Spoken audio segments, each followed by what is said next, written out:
या देवी सर्वभूतेषु बुद्धिरूपेण संस्थिता नमस्तेस्यै नमस्तेस्यै नमस्तेस्यै नमो नमः। या देवी सर्वभूतेषु बुद्धिरूपेण संस्थिता नमस्तेस्यै नमस्तेस्यै नमस्तेस्यै नमो नमः। या देवी सर्वभूतेषु शक्तिरूपेण संस्थिता नमस्तेस्यै नमस्तेस्यै नमस्तेस्यै नमो नमः। जो देवी सभी प्राणियों के अंदर बुद्धि रूप में स्थित है, उन देवी को बारंबार नमस्कार है, नमस्कार है, नमस्कार है। जो देवी सभी प्राणियों में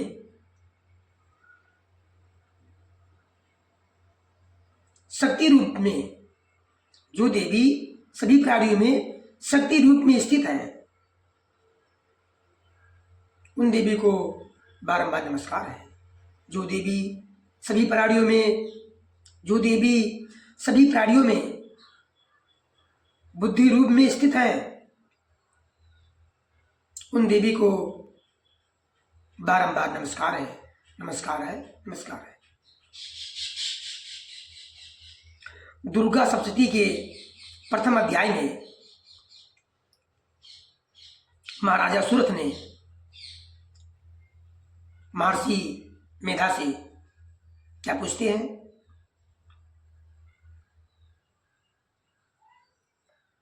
आइए समझते हैं। राजा ने पूछा, हे भगवान, हे महर्षि, जिन्हें आप महामाया कहते हैं, वह देवी कौन है? हे ब्राह्मण, उनका प्रकट कैसे हुआ? उनके चरित्र कौन कौन से हैं? ब्रह्मवेताओं में श्रेष्ठ हे महर्षि, उन देवी का जैसा प्रभाव हो, जैसा स्वरूप हो और जिस प्रकार प्रादुर्भाव हुआ हो, वह सब मैं आपके मुख से सुनना चाहता हूं।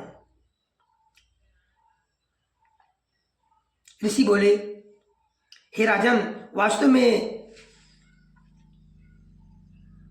तो वही देवी नित्य स्वरूप आई हैं। संपूर्ण जगत, संपूर्ण संसार उन्हीं का रूप है, उन्हीं का स्वरूप है। ऐसा कोई जगह नहीं हो, ऐसा कोई स्थान ना हो जहां उनका रूप ना स्थित हो, जहां माता ना हो। अर्थात सभी जगह, संपूर्ण जगत में माता स्थित है, तथा उन्होंने समस्त विश्व को व्याप्त कर रखा है। तथापि उनका प्राकट्य अनेक प्रकार से होता है, वह मुझसे सुनो। यद्यपि वह नित्य और अजन्मा है, तथापि जब देवताओं का कार्य सिद्ध करने के लिए प्रकट होती हैं, उस समय लोक में उत्पन्न हुई कहलाती हैं। कल्प के अंत में जब संपूर्ण जगत के कारणों में निमग्न हो रहा था, कल्प के अंत में जब संपूर्ण जगत के कारणों में निमग्न हो रहा था और सबके प्रभु भगवान श्री विष्णु शेषनाग की सैया बिछाकर योग निद्रा का आश्रय लेकर सो रहे थे, महर्षि मेधा ऋषि महाराजा सूरत से महामाया दुर्गा की उत्पत्ति की कथा बता रहे हैं कि माँ दुर्गा वास्तव में कहाँ रहती है।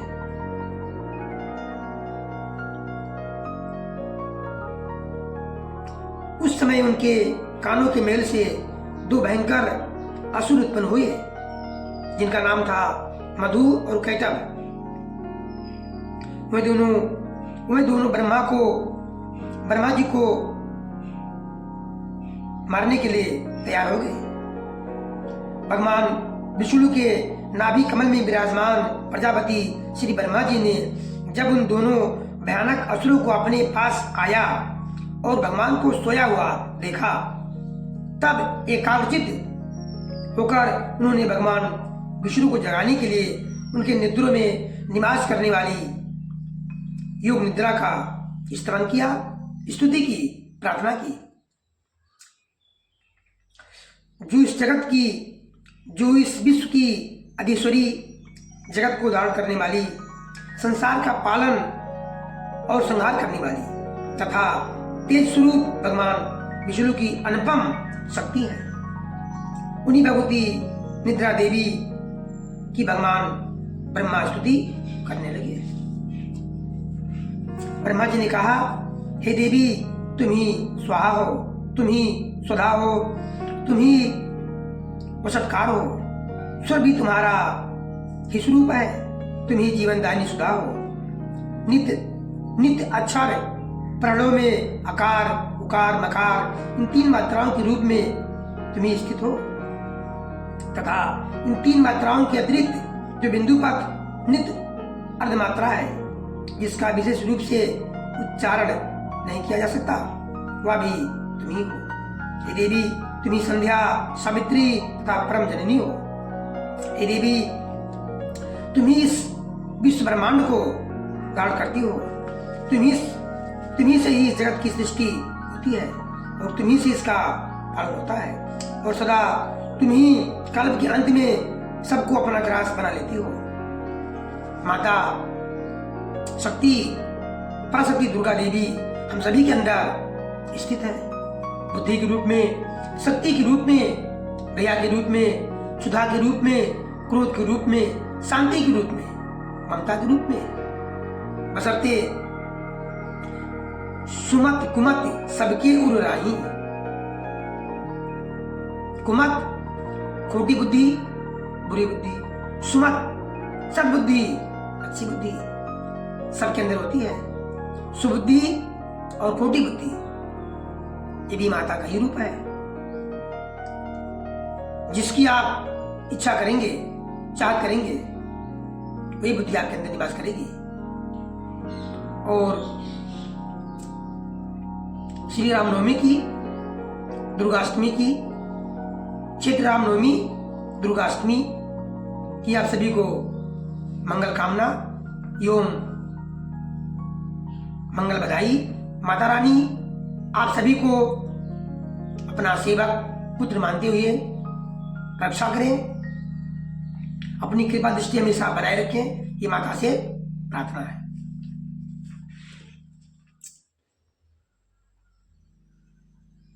जगन्मयी देवी, इस जगत की उत्पत्ति के समय तुम सृष्टि रूपा हो, पालन काल में स्थित रूपा हो और कल्पांत के समय संहार रूप धारण करती हो।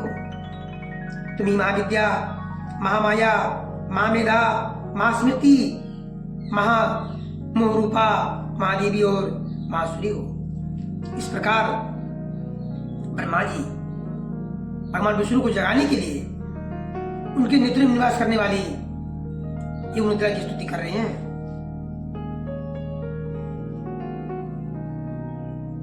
भयंकर कालरात्रि, महारात्रि और मोहरात्रि भी तुम ही हो। तुम ही श्री, तुम ही ईश्वरी, तुम ही हिरी और तुम ही बोध स्वरूपा बुद्धि हो। बोध स्वरूपा बुद्धि हो। हम सबके अंदर, आप सभी के अंदर जो बोध है, बुद्धि है, ज्ञान है, वो मां शक्ति का रूप ही है।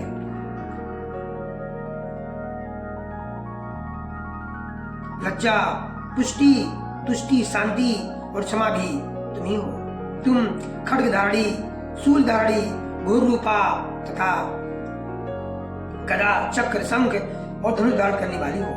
पाड़, भुसुंडी और परिक ये भी तुम्हारे अस्त्र हैं। तुम सोम और सोमतर हो। इतना ही नहीं, जितने भी सोम और सुंदर पदार्थ हैं, उन सबकी अपेक्षा तुम अत्यधिक सुंदर हो, सुंदरी हो। पर और अपर सबसे परे रहने वाली परमेश्वरी तुम ही हो। सर्वस्वरूपे हे देवी, कहीं भी सत असत जो कुछ भी वस्तुएं हैं उन सब की जो शक्ति है, जो ऊर्जा है, वह तुम्ही। हम सब माता के आशीर्वाद से ही कुछ कर पा रहे हैं, बोल पा रहे हैं, सुन पा रहे हैं। ये सब उन्हीं का आशीर्वाद है। इसलिए हम सबको माँ दुर्गा की शक्ति की, पराशक्ति की प्रतिदिन स्तुति करनी चाहिए, उनका नाम जप करना चाहिए। इससे उनकी प्रसन्नता, कृपा प्राप्त होती है। ऐसी अवस्था में तुम्हारी स्तुति क्या हो सकती है? ब्रह्मा जी इस प्रकार स्तुति कर रहे हैं। जो इस जगत की सृष्टि, पालन और संहार करते हैं, उन भगवान को भी जब तुमने निद्रा के अधीन कर दिया है, तब तुम्हारी स्तुति करने में यह कौन समर्थ हो सकता है? मुझको, श्री ब्रह्मा जी कहते हैं, मुझको, भगवान शंकर को तथा भगवान विष्णु को भी तुमने ही शरीर धारण कराया है। अतः तुम्हारी स्तुति करने की शक्ति किसमें है? हे देवी, तुम तो अपनी इन उदार प्रभावों से ही प्रशंसित हो। ये जो दोनों दुर्धर्ष असुर मधु और कैटभ हैं, इनको मुंह में डाल दो और जगदीश्वर भगवान विष्णु को शीघ्र ही जगा दो। साथ ही इनके भीतर इन दोनों महान असुरों को मार डालने की बुद्धि भी उत्पन्न कर दो। इसी कहते हैं, हे राजन, जब ब्रह्मा जी ने वहां मधु और कैटभ को मारने के उद्देश्य से भगवान विष्णु को जगाने के लिए तमोगुड़ी अधिष्ठात्री देवी योग निद्रा की इस प्रकार स्तुति की, तब वह भगवान के नेत्र, मुख, नासिका, बाहु, हृदय और वक्ष स्थल से निकलकर अव्यक्त जन्मा श्री ब्रह्मा जी की दृष्टि के समक्ष खड़ी हो गई। योग निद्रा से मुक्त होने पर जगत के स्वामी भगवान जनार्दन उस समय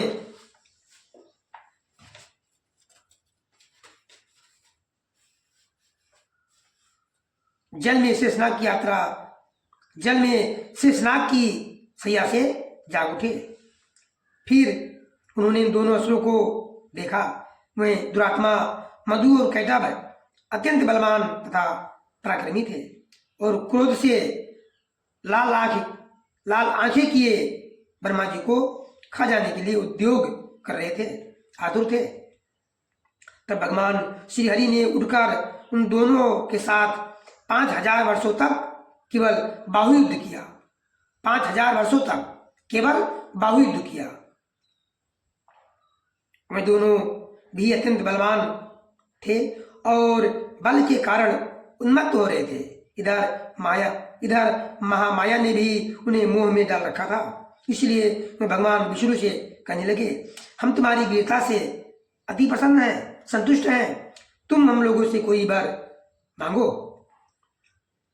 श्री भगवान बोले, यदि तुम दोनों मुझ पर प्रसन्न हो तो अब मेरे हाथ से मारे जाओ। बस इतना सा ही मैंने वर मांगा है, या दूसरे किसी वर से क्या लेना है। ऋषि कहते हैं, इस प्रकार धोखे में आ जाने पर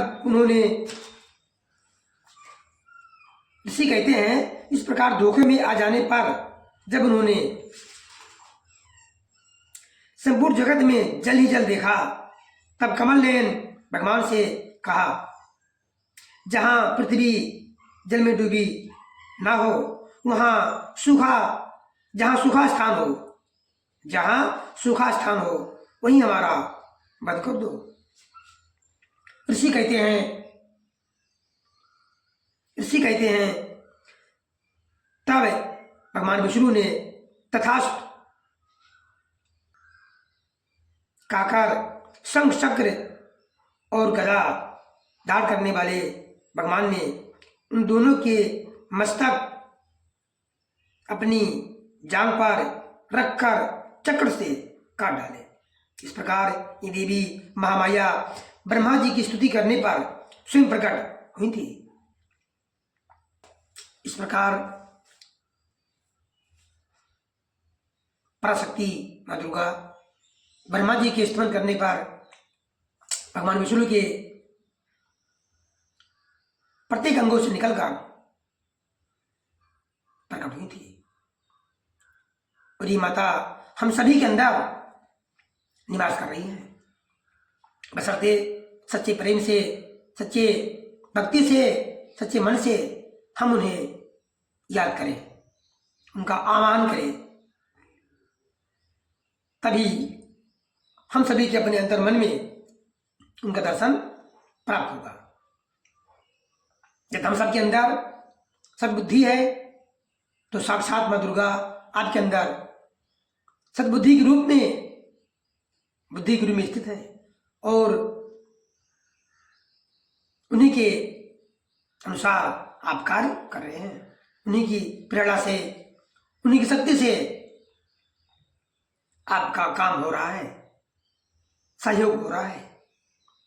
एक बार पुनः आप सभी को चैत्र रामनवमी एवं दुर्गाष्टमी की हार्दिक शुभकामना एवं मंगल बधाई। माता रानी से प्रार्थना है, विनती है कि वो सभी के अंदर सद्बुद्धि के रूप में, शक्ति के रूप में, दया के रूप में जो निवास कर रही हैं, हम सबकी रक्षा करें, पूरी परिवार की रक्षा करें, पूरी परिवार को सुखी रखें, घर में हमेशा मंगल की बारिश होती रहे। इन्हीं सब शुभ कामनाओं के साथ जय माता दी, सभी का दिन शुभ हो। ओम सर्वमंगल मांगले शिवे सर्वार्थ साधिके शरण्ये त्र्यंबके गौरी नारायणी नमोस्तुते। या देवी सर्वभूतेषु बुद्धिरूपेण संस्थिता नमस्तेस्यै नमस्तेस्यै नमस्तेस्यै नमो नमः। जय माता।